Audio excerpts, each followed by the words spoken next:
When you sit at the top for the longest time, you got the biggest target on your back. However, a championship side is hard to hit when they get on a run of good form. Yes, hello and welcome to the Sideline Chat podcast, the one-stop shop for rugby league. Connor Marcellus in studio alongside Mark Henry, and today we have got the final four teams in the Betfred Super Leauge to cover. The reigning champions St Helens, Wakefield Trinity, the Warrington Wolves, and the Wigan Warriors. Starting off with St Helens first, they've obviously got the biggest target on their back. They're looking to go for the three-peat. Definitely. St Helens, top team for the last, say, 5 years. I could be wrong. As Connor said, massive target on the back. There always is for every year. Let's hope.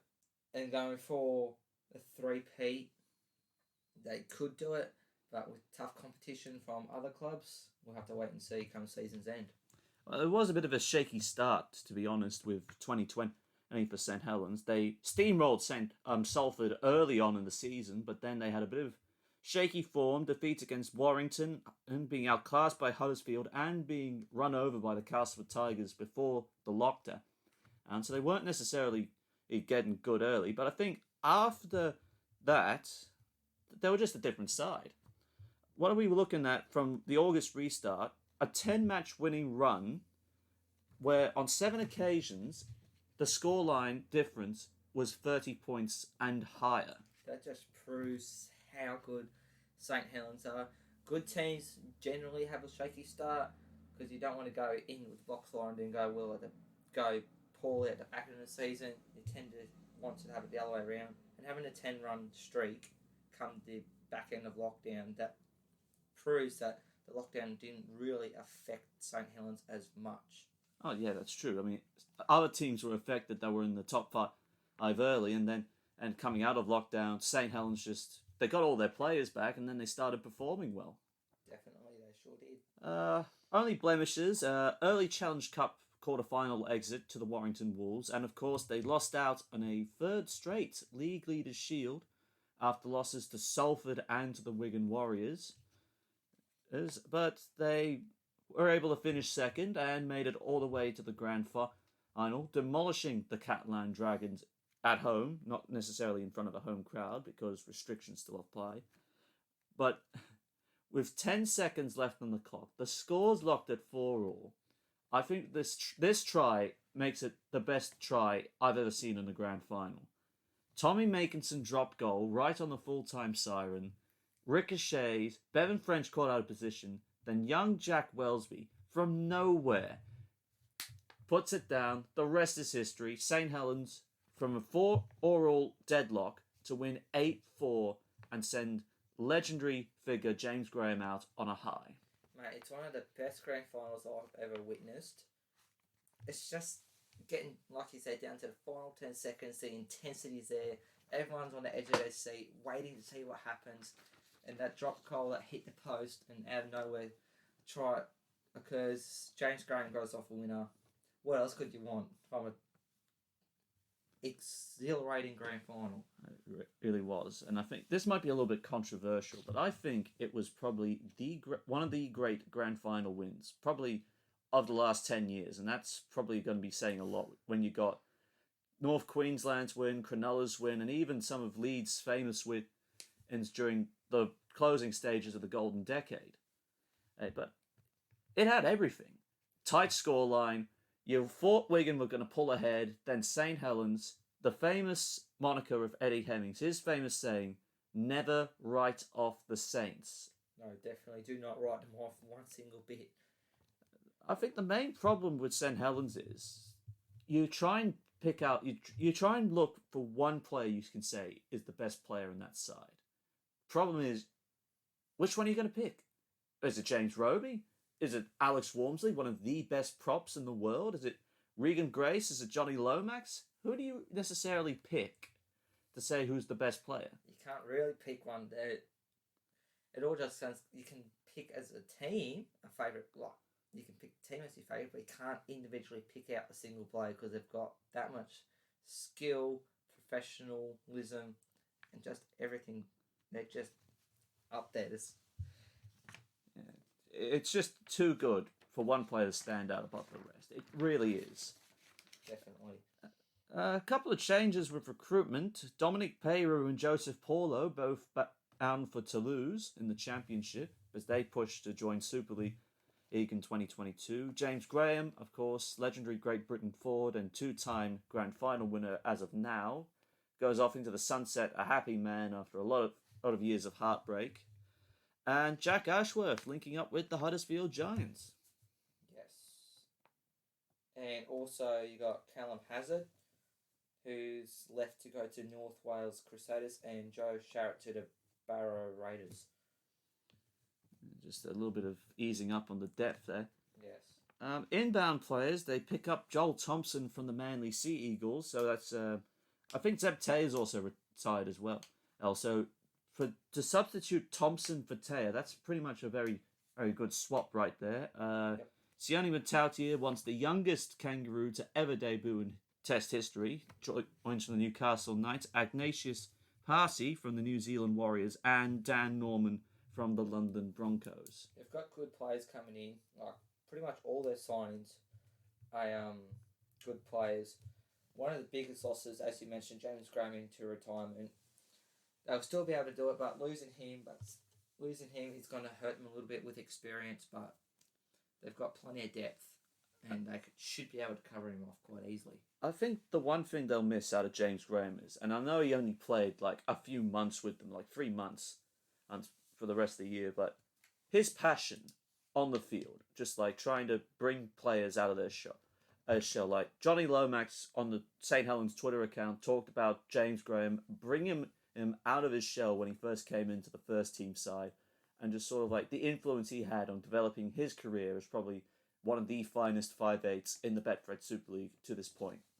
Yeah, no doubt about it. He has a big influence on young players.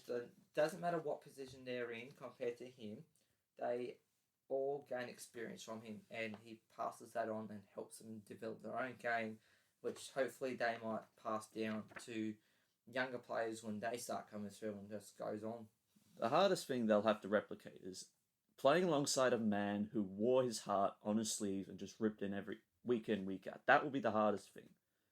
It won't be perfect, but they'll manage to do that. Yeah. He, like you said, put your heart and soul in it, and he wore his heart on his chest. Wore his heart on his sleeve, but he leaves a good legacy, and they can build around that, and like I mentioned earlier, passed it on down to the next group coming through, and for future group generations to come through for St. Helens. Well, this is going to be an interesting year for St. Helens because the World Club Challenge, as we well know, has been pushed back away from its usual start time. So without the World Club Challenge, there's more energy around St. Helens in the pre-season training, and it can work in their advantage with the preparation. I mean, we've looked at this side. There are no real vulnerabilities. Only fatigue would probably be a real vulnerability if you look at that Saint side, probably one through the X on the bench. Yeah, but hopefully they can deal with the fatigue well and keep on powering. I think the other thing working in Saints' favour is there's already been a precedent set to achieve a 3P. That was set by the Leeds Rhinos between the years of 2007 and 2009. Ironically, Saints were the losing side on all three of those years. As I've looked at the other sides, I think St. Helens is the strongest team on paper and when they're actually on the park. Last year, they were second on the table and they were the champions. Not only do I think they retake the League Leaders' Shield back from the Wigan Warriors, but I think they will be back at Old Trafford again, lifting the Super League trophy for the third straight year in a row. What say you? Well, like you said, they'll be back there. They've got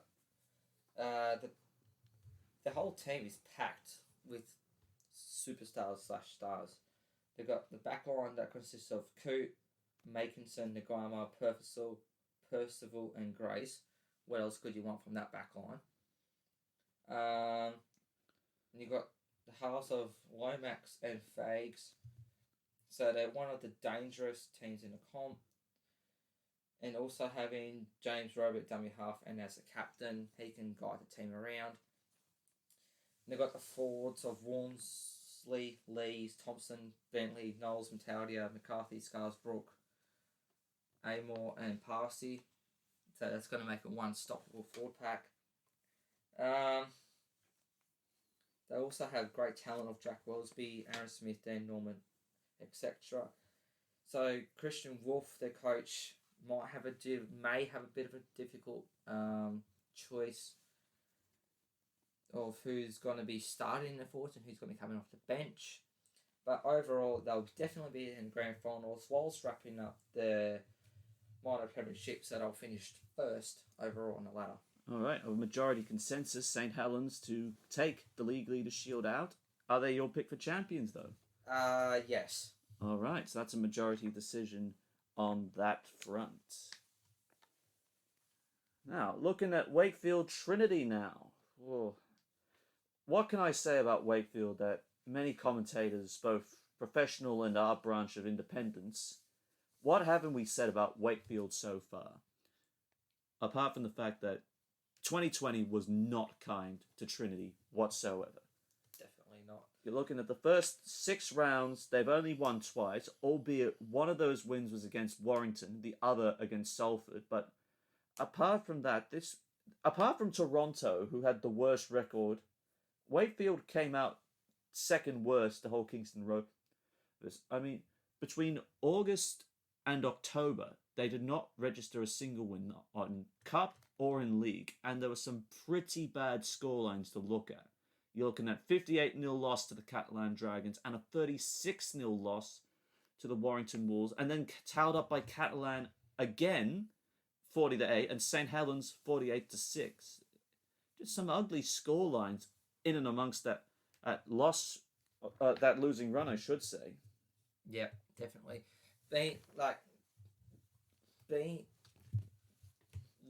Losing to the top teams doesn't really help, but they did beat Warrington. Yeah, they did beat Warrington. They beat Warrington, so it would have been a good confidence booster for them, beating one of the top teams in the league. But unfortunately, it didn't last very long, as you previously just mentioned. They did register at the back end in the final 5 weeks. They did come away with a 3-2 winning run, but they ended the year with 2 straight losses after winning those last 3 games. And I honestly believed Chris Chester was going to get the sack at any moment if Wakefield couldn't win a game. But he's still there, somehow. The clubs have given him another chance, and we'll see how they go in this upcoming season.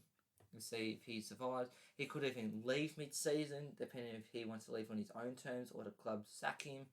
We'll just have to wait and see. Yeah, that definitely will be a wait and see moment.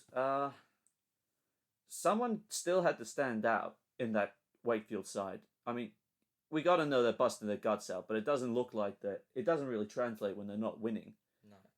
One man that stood out for me, and this was Kalepe Tanganoa, back rower for Wakefield. He was averaging 7 meters a carry, which then translated to covering almost 2 kilometers throughout the entire season. 55 tackle breaks, and he scored 6 tries himself. 55 tackle breaks. He's up there with the top tackle breakers in the league from last year. No doubt about it. It just proves that if all the other players work together and work not around him, but with him, they could be a top force. Well, yeah. Well, with Mason Lino joining the club, and we know how good Mason Lino can be when he's given enough quality time. So if you stick him on the right edge with Tanganoa, he's going to get a lot more quality ball, and a lot more defensive lines are going to be terrorized because of it. Yeah, no doubt about it. Lino brings, like you said, if he gets quality time and gets in form, he goes along quite well. And like you said, if he gets that combination right, watch that side be on fire for the season. Alongside Lino, Eddie Batty from the London Broncos links up. He spent some time with Wakefield over the course of last year on loan to London, but now he makes the move to the Mobile Rocket Stadium permanent. And he's expected to compensate, considering that they've lost Craig Kopchak to Featherstone, Danny Kermon's joining York, Romain Navarrette's returned to Wigan, but he's now joining London. whilst Ryan Atkins and Ben Jones-Bishop have both ended up at the York City Knights. Yeah, they've lost a few players, all to different clubs. Mostly the York City Knights, which it could hurt them. But Eddie Batto, he's definitely there at Wakefield now, so he'll more than likely be a starter. The other thing is the loss of Tony Gigo's experience, considering he was part of Catalan's first ever Challenge Cup winning side, it doesn't help either to the cause. And while we have said Mason Leno's a very capable halfback, he's got all the pressure on him because he's going to be the man that they're expecting to keep Wakefield above the relegation drop. Yep. You have to come down to see how he finishes the sets, how he goes with. Presumably he's going to be taking over the goal kicking duties. He might not, but if he is, see how many he can slot over and how to try and be up there with one of the most high percentage goal kickers this season. I will say this: he's got a better goal kicking technique than Ryan Hampshire does. And Hampshire was kicking goals, I think, at the back end of the season for Wakefield. Well then. And his problem was he's got the same problem as Kalen Ponga. The technique doesn't work. You know, you look at him and you look at Ponga. They try and rush it, like they're trying to put more power into the kick rather than trying to set up for a longer reach delivery. Like literally every single goal kicker across all 28 clubs. Yeah. He may work that in the off season because Super League is different kind of intensity than what it is. Not to mention the delayed start by 2 months. That too. It's a bit more, not like you said. Like I said, the intensity is a bit different than what it is over here in Australia. But hopefully he'll adapt and he'll change. He may change his approach to how he slots them over. The biggest thing I think is half-time leads and their leaky defence needs a dramatic improvement, if not an overhaul. Well, that's where the championships start. You got to build off defence. And Wakefield, some of the scorelines we already mentioned where they're getting towed up by 58 and 40, not good. You need to really tighten your defence up, as well as convert half-time leads when you are in a position to win, so you're not caught out at the end of it. Last year, Wakefield finished 10th overall. I'm looking at this side on paper. I'm not convinced they're going to go deep into the playoffs, so I'm going to say they finish 10th again. What say you? I'd say they will finish, unfortunately, they'll be relegated by finishing 12th, but they do have a player in the forwards who is no doubt lives and breathes rugby league. Yes, he's had a few not best seasons, but Dave Fafita in the forwards, he knows the ups and downs of what the Super League can bring, so he'll be definitely trying his best, as will the whole team, to try and get them fighting. But as I said, they will be relegated to the championship by finishing 12th. Well, one that's got them just inside Super League for 2022. The other one that says the unfortunate that Wakefield shall be relegated. Well, make of that as you will. All right, now moving on to the Warrington Wolves. It just seems like a case of deja vu for Steve Price. A slow start initially. I mean, they hold Saints to 0 in round 2 when they meet, but then they lose to Wakefield the following week, 18 away, and then they get obliterated 2 weeks later by the Leeds Rhinos, 36-0. 36-0, and you're talking aside with Widdop, Austin, and Josh Charnley in it as like your first choice halves, and you're probably amongst your best try-scoring weapons. Yeah, it's going to definitely hurt. That performance did hurt them. Like being 36-0. There's really not much to say. Yeah, there isn't. But what there is something to say about, they did improve after the lockdown ended and the restart was on. And they did well after that. They made a good run of it, and they made it third overall. So they were definitely hovering around the top teams after the lockdown ended. I mean, talking Saints and Wigan as the other powerhouses, but it was just another early exit from the playoffs again. They finished third. Hull FC finished sixth, and then were invited into the playoffs. And Warrington just lost it. The second time in 2 years they've had a premature playoffs exit, the first being against the Castleford Tigers in 2019. The Wolves will definitely be taking that early final series exit as momentum going into the season, so they can work on the back of that to try and make sure that they do not produce, go out the finals early again for 2021, which I feel they could do. Yeah, well, I think Gareth Widdop was expected to be the best player for the Wolves in 2020. I mean, even though he had injury problems coming into that at start of the season, and his first game was that 18-8 loss against Wakefield, but I think Toby King was more of a standout player for Warrington. 10 try assists, 74 tackle busts, and a whopping 42 offloads, making Warrington's left edge probably one of the most dangerous left edges in the Betfred Super Leauge. Maybe on par with St. Helens. No doubt about it. Having that many offloads and assists and that, he's one of the best. I wouldn't say best players, because Warrington Wolves are an overall top team, but he was probably maybe one of the ones that stood out above the rest ever so slightly. Well, I think if he continues his development like this, I think he will get picked in Sean Wayne's England squad for the 2021 Rugby League World Cup. Yeah. But I think the interesting thing is, which edge did he slide on with? Because Anthony Gelling's replacement, as he exits because of personal matters relating to the law, Greg Inglis, the biggest signing the Warrington Wolves have made in this off-season.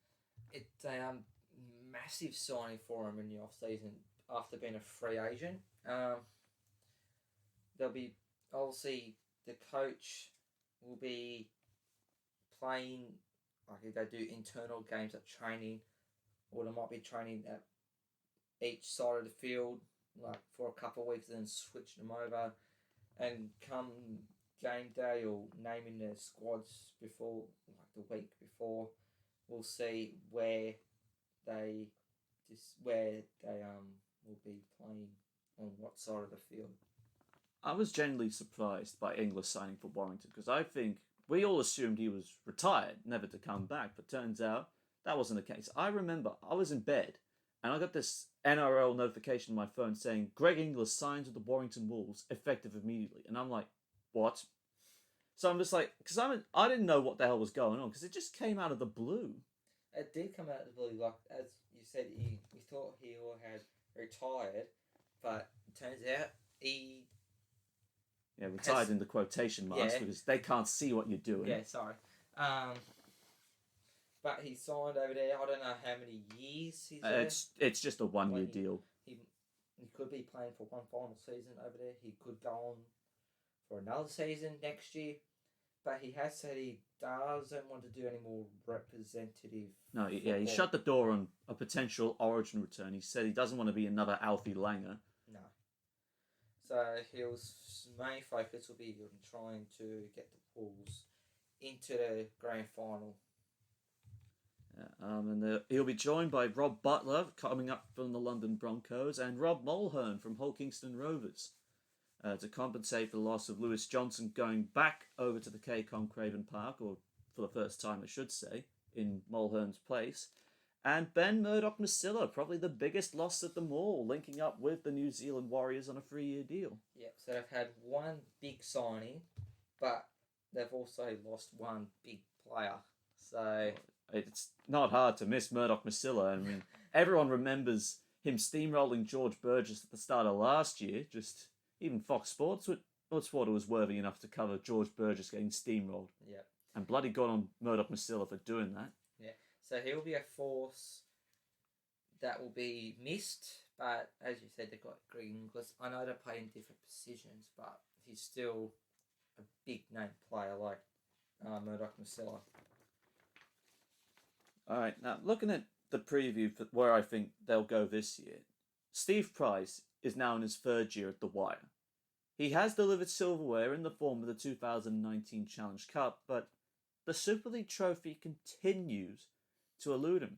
He got to the grand final in his first year with Warrington, but they lost to Wigan for the third time in the last 10 years. And how much longer could Steve Price go before the Warrington executives demand that he finally brings the grand final win back to the Wire for the first time since 1954? It's a long time between drinks. They'll be hoping it doesn't happen for another year, but we never know. Rugby league, anything can happen. On the click of a finger, they could be at the top, next minute down the bottom. Like, who knows? Yeah, who knows exactly. But on their day, Warrington are one of the most dangerous sides to play.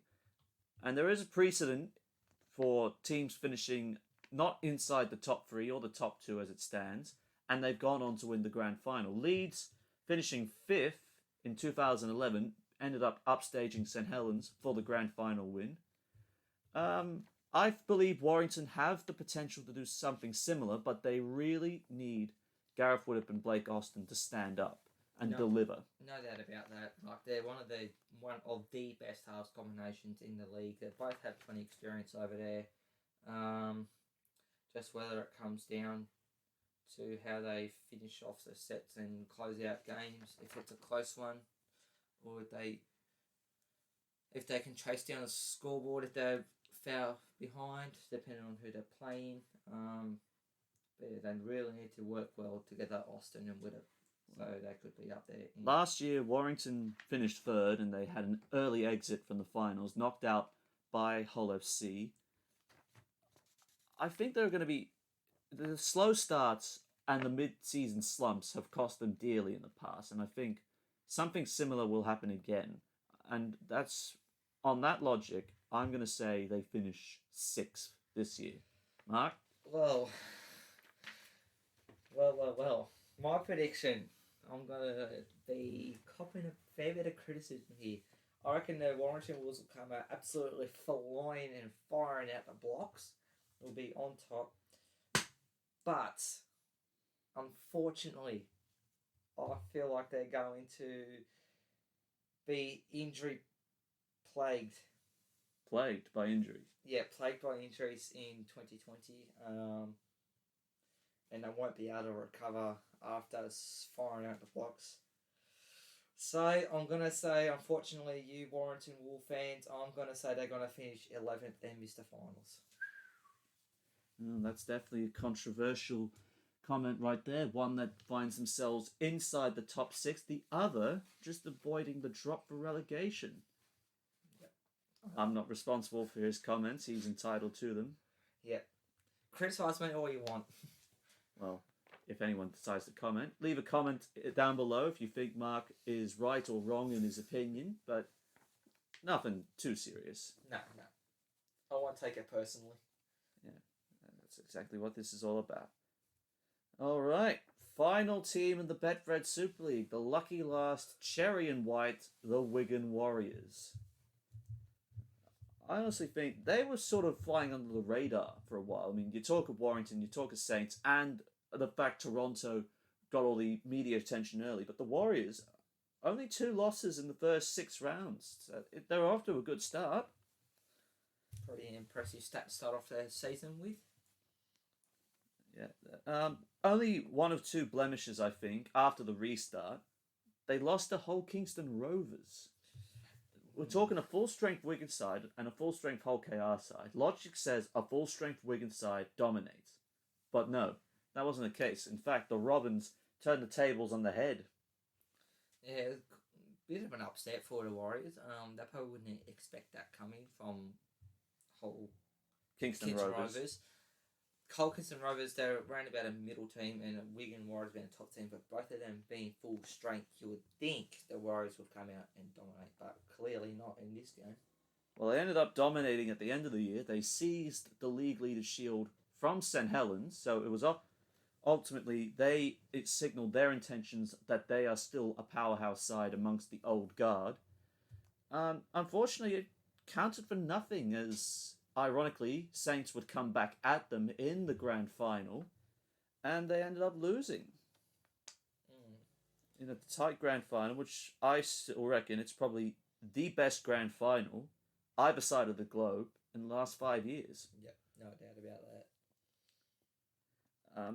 I think Bevan French had his best year to date in the cherry and white. I cut others. I mean, he was basically going a try a game for his strike rate, scoring 12 tries in all, and he had 7 try assists, 101 tackle busts. So if we think Toby King or Kalepi Tanganoa is a handful, then French is obviously out of the stratosphere with this one. And he's got speed with him as well. Oh, yeah, definitely speed. It didn't really help him in the end, however, because that ricocheting drop goal sort of counted against him, and Jack Wellesby as well. So he'll remember that. I honestly hope he recovers from that, because he's too good a player not to light up the stage. Yeah. Hopefully he does as well. And get them that one step further.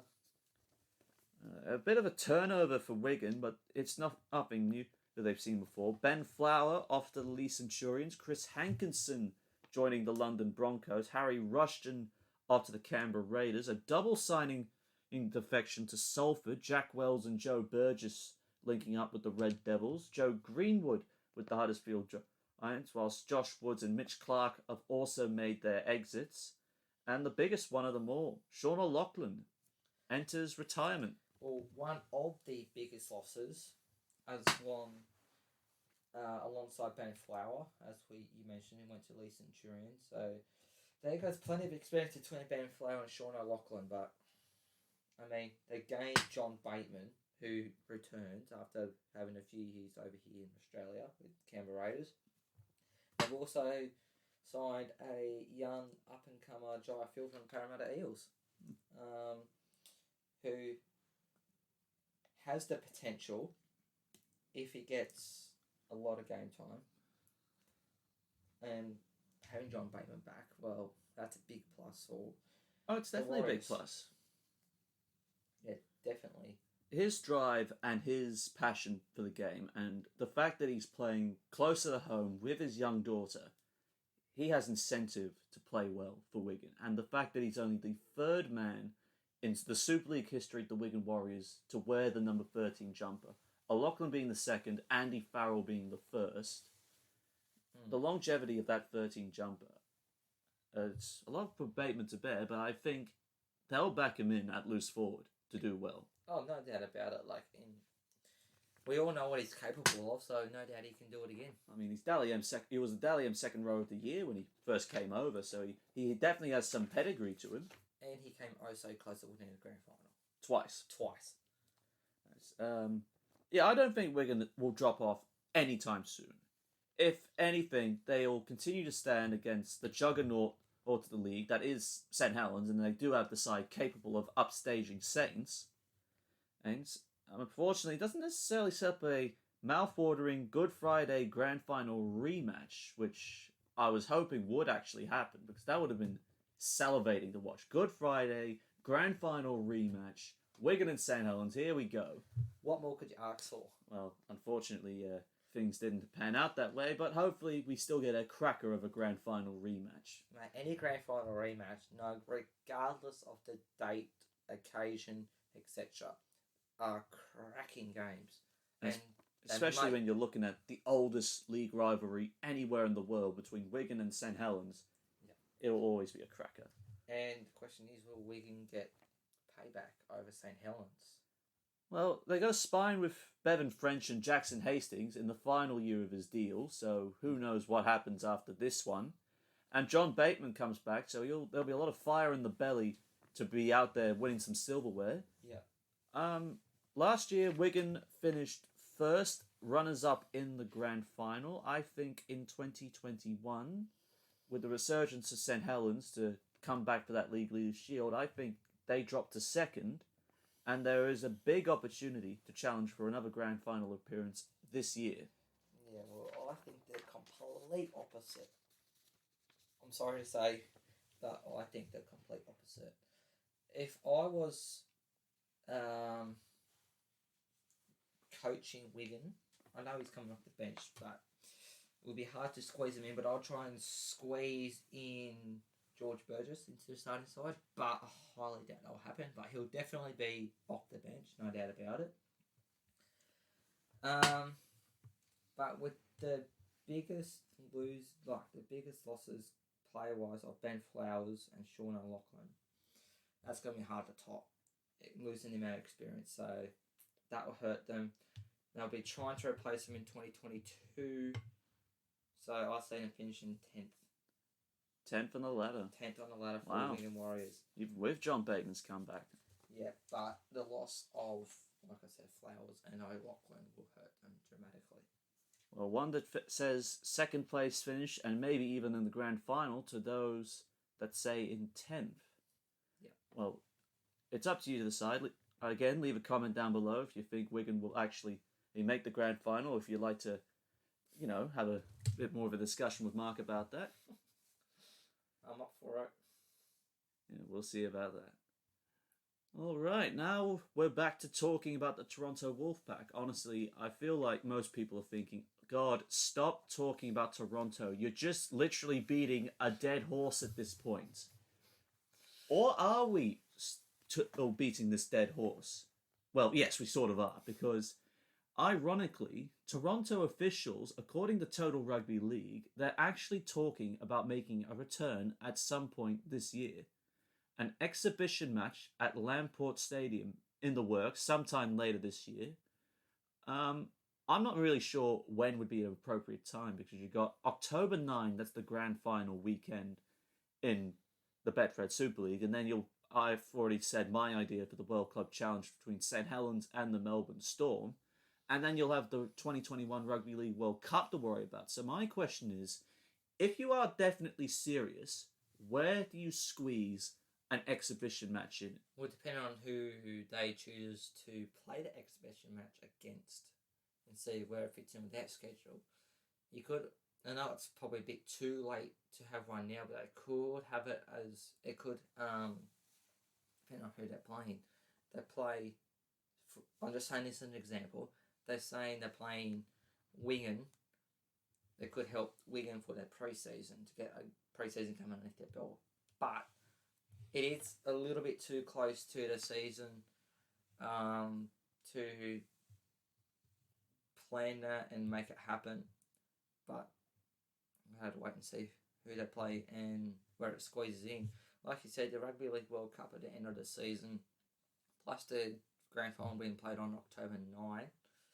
Yeah, there's not much room at the back end of the season, so either kind of has to be now or early next year.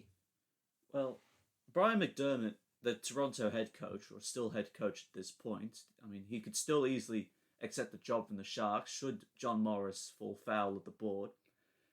But McDermott insists there still is a desire for to make the Wolfpack and rugby league in North America work, and I think, considering Jamaica is the latest test side from the Americas to reach the Rugby League World Cup, you gotta wonder. You've had the US in the last two, Canada's doing all right, and now you got Jamaica there. So how much longer before we have to finally accept rugby league can make it in North America, and we've got to do our little bit here and there, try and support their game as much as we can. Well, that's a good point there. But you had to make sure that Toronto play well, that they play well and get results and be consistent up near the top. Then they'll draw a bigger fan base, which will spread the gap, make the game bigger. Then it'll just grow on from there.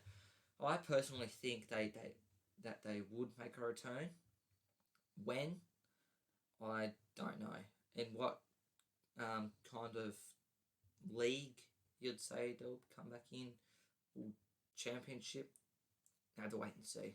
I honestly believe the RFL, despite the backing the RFL, the Super League did not treat Toronto well. I mean, they didn't get enough money, and I don't know why they agreed to have the deal where they had to pay their way into Super League and they didn't get their safety net from relegation the same way the Catalan Dragons did when they came in about 2006, 2007. So I wouldn't go back. I mean, they're welcome to come back to Super League if they can prove themselves, and they have demonstrated they can manage the transatlantic crossing very well. Um, but I think it'd be better if they actually joined up with the United States Rugby League in their domestic competition. I think geographically it makes more sense for Toronto to be like what Catalan or the Warriors are, or the New Zealand Warriors are to both the Super League and the NRL. Just have that one border team or that one team from the other country that comes and plays in your competition. And then work their way up from that and get bigger and like I said, spread the game and then work their way up and hopefully get back into the Super League I one think day. there's still a demand for rugby league in Toronto, and I'm pretty sure Canadian Rugby League will be very interested in making sure their star side and to help the Ottawa Aces when they come into League One in 2022 to make sure the best of Canada is represented on the rugby league world stage. And I think this offers up a new opportunity to try and develop more Canadian-based players. And even if you can set something up against the American and test side, I think a lot of opportunity can be held to strengthen the Americas side of league. Once they get the ball rolling, with getting it back up and running, and it'll just have a domino effect. Like build, as you said, build up players from the US and Canada. Well, sorry, build up players from Canada, build a team. Like put them in a team. Then you have a pure, well, not a pure, but like You still have a couple of overseas players, of course. Yeah, you would, but like have a lot of Canadians in there, like with a few overseas players, and bring them up to speed and get them going and spread the game and work their way up. I think the biggest thing, though, for this exhibition match, because they do say there is no firm date, but trying to finalise the payments with the Players Association to pay out all the contracts that they had to honour, because most of their squad from 2020 is gone. Sonny Bill Williams is retired. Whether he wants to maintain his stake in the Wolfpack, because he was given equity inside his $10 million contract, so whether he wants to honour the equity or sell it off to someone who might be more financially stable, that can actually manage it, like a media company or even, just someone who's smart with money and has a large enough income to sustain running a rugby league club. Yeah. So in a way, Toronto will need to start fresh, have a clean slate, like in a way, but not in another. In a way, they do so they can start fresh, start again, and progressively get better, but not in another way because they want to build on what they have started and put all negative things about them behind them and prove punters and media outlets wrong. Not to mention the executives of the Super League and the clubs that voted to ensure that they did not return in 2021. I don't think Toronto will return to the Super League in 2021. It will be probably within the next 3 to 4 years, I'd say. Well, I think Toronto will come back, but I think sustainably for their growth, I think it'd be in their better interest to try and join the United States rugby league scene and try and offer up some more flavour, more opportunities, and develop not only, I think just generally, for the development of North American Rugby League, I think Toronto would be more suited there. And then maybe 5 years down the track when they're in a strong enough position again, maybe try and push for re-entry into League One and the RFLs. And I have no doubt that they will be back in Super League at some point in the future. Oh, yeah, no doubt about it. But you have to make sure too, with everything that's going on around the world at the moment, that they can afford to do this, and that the USA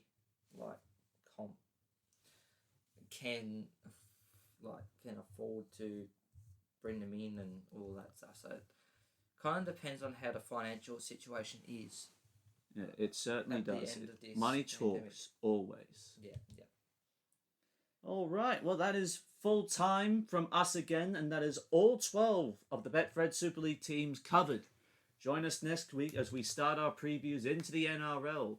Can the Broncos lift themselves up the wooden spoon? What's in it for Ricky's Raiders? A rising Bulldog side and a Shark side. Are they top 8 or are they merely a bunch of pretenders? Join us next time on the Sideline Chat podcast. Bye for now.